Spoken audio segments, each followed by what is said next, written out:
Hi, this is Physi Pro 3 channel. In today's video, I will show you how to mute internal mic on MacBook. Before we get started, don't forget to subscribe and turn on the notification to keep you updated about this channel.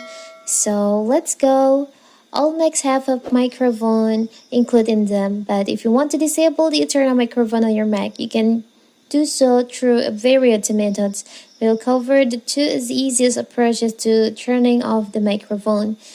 So you can open your system preferences. Now you can go to sound section, click on sound.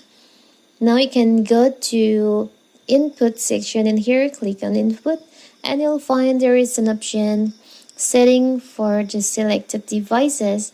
Here you can mute your microphone volume by slide this to the left like this. So now your microphone on your MacBook is muted, and if you want to unmute, you can just slide it to make it to normal, slide it to right, and if you want to mute again, you can just slide to left.